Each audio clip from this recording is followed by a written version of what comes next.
After this, Weber last goes to the ideas of home and the family, and this part is interesting because I think no doubt this would have changed the least in the 100 years or something that's passed since this film has been. It suggests the idea of how hypocrisy and self-indulgence are knowingly and unknowingly taught to children through the family, and the ideas of how certain acts of hypocrisy are learned through socialization. In other words, that we learn how to be false and how to lie and from our parents, and then later from their peers. But that doesn't need to be shown. Isn't shown in this clip.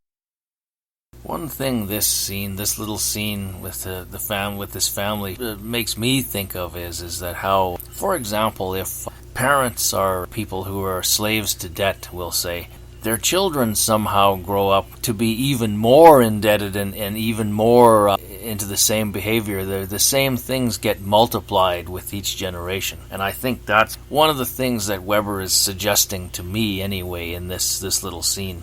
I have to give Lois Weber the most praise for the fact that the most complicated part of this film is the family section, which is about roughly 2 minutes long, and she packs the most complicated information into that little 2-minute section of film.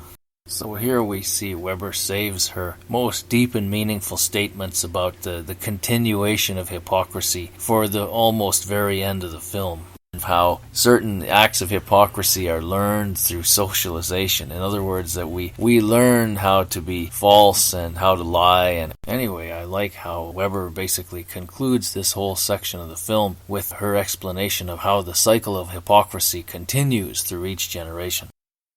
The last section of the film is really interesting because it suggests to us that this journey that he's been on has been a one-way trip for Gabriel, and when given the choice whether to go back to his previous life in society or not, he chooses not to. Instead, Gabriel chooses to stay with the truth. Also note that the hypocrites can't resist a final personal attack on Gabriel, as his obituary or his article in the newspaper suggests that he was looking at the picture in the newspaper with less than pure motives.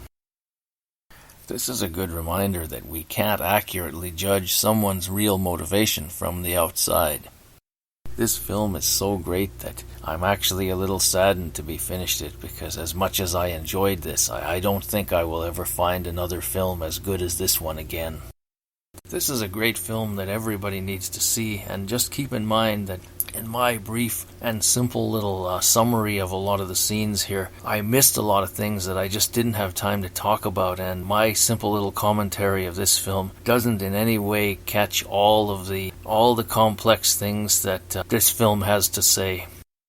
In making this commentary, I've probably watched this film at least 15 times, and every time I see it, I notice something else in there that I hadn't seen before. There's also an awful lot in this film about the evils of organized religion. The organized religion section of this film really shows how, in most cases in the church, in our human church corporations, we have people in charge who their God is the world, and they're opposed to any real attempts at godly leadership.